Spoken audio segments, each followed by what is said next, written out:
Assalamualaikum warahmatullahi wabarakatuh. Perkenalkan, saya Putri Pirananda dengan NIM G1D1210117. Di sini saya akan menjelaskan mengenai teori dan konsep potret pembangunan kesehatan dan SKN. Konsep pembangunan kesehatan.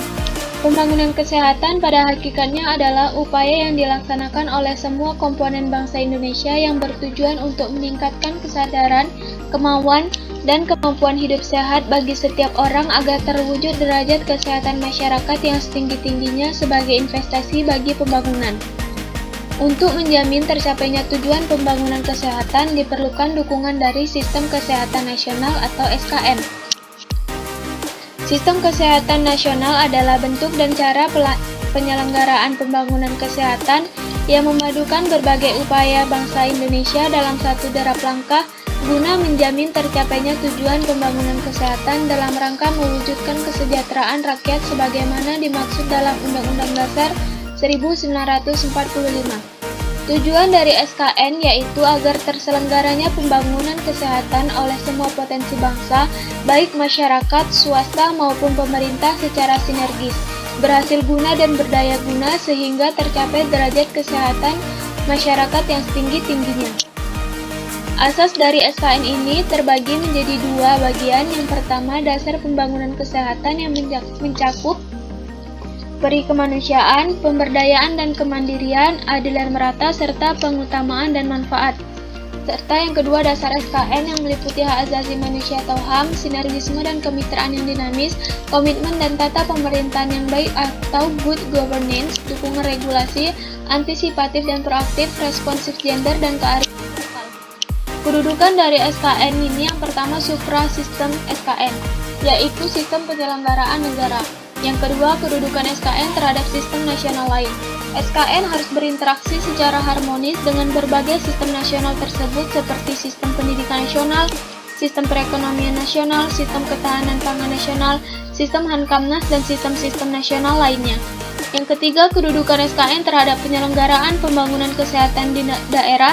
Dan yang keempat, kedudukan SKN terhadap berbagai sistem kemasyarakatan termasuk swasta.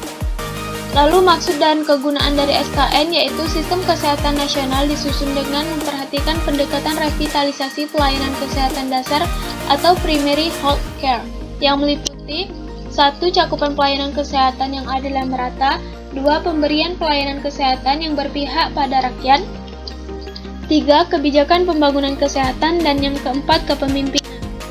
Landasan dari SKN ini terbagi menjadi 3. Yang pertama, landasan ideal berupa Pancasila.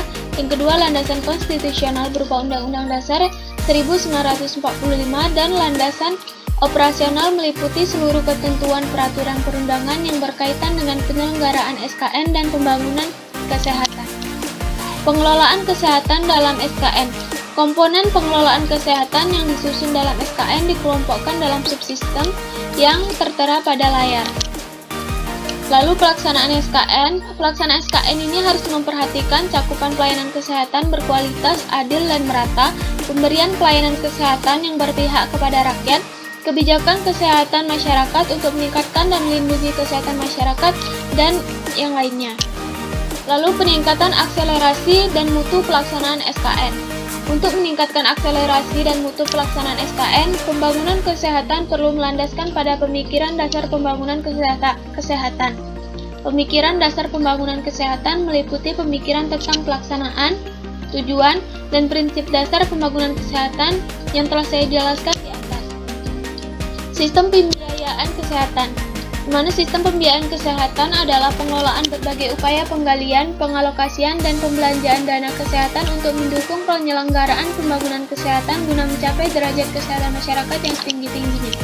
Lalu tujuan dari sistem pembiayaan kesehatan yaitu agar tersedianya dana kesehatan dalam jumlah yang mencukupi, teralokasi secara adil, merata, dan termanfaatkan secara berhasil guna dan berdaya guna, tersalurkan sesuai peruntukannya untuk menjamin terselenggaranya pembangunan kesehatan guna meningkatkan derajat kesehatan masyarakat yang setinggi-tingginya.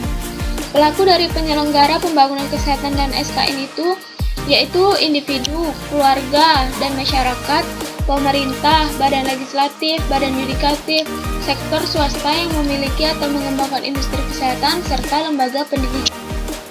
Tantangan kedokteran dan kesehatan modern. Tantangan yang dihadapi dalam bidang kesehatan, khususnya dokter di masa depan adalah munculnya berbagai penyakit-penyakit baru di dunia akibat mutasi berbagai jenis virus dan bakteri, serta dampak dari perubahan kondisi lingkungan dan gaya hidup umat manusia. Lalu masalah kesehatan dan pola perubahan penyakit. Dalam pelaksanaannya, pembangunan kesehatan menghadapi berbagai permasalahan. Kini Indonesia tengah mengalami perubahan pola penyakit yang sering disebut transisi epidemiologi. Oleh karenanya, perlu adanya perubahan pola pikir dan perilaku masyarakat untuk lebih mengutamakan upaya promotif dan preventif. Situasi inilah yang melatar belakangi pemerintah melahirkan GERMAS, Gerakan Masyarakat Hidup Sehat. Kesimpulan dari materi yang sudah saya jelaskan yaitu keberhasilan pembangunan kesehatan di Indonesia tidak terlepas dari partisipasi aktif masyarakat. Untuk itu, berbagai upaya kesehatan berbasis masyarakat banyak didirikan. Lalu, Sistem Kesehatan Nasional atau SKN adalah bentuk dan cara penyelenggaraan pembangunan kesehatan yang membangun berbagai upaya bangsa Indonesia dalam satu derap langkah guna menjamin tercapainya tujuan pembangunan kesehatan. Dalam rangka mewujudkan kesejahteraan rakyat, sebagaimana dimaksud dalam Undang-Undang Dasar 1945. Sistem kesehatan nasional terus-menerus mengalami perubahan sesuai dengan dinamika yang terjadi di masyarakat. Sekian penjelasan dari materi yang saya sampaikan. Saya akhiri. Wassalamualaikum warahmatullahi wabarakatuh. Terima kasih.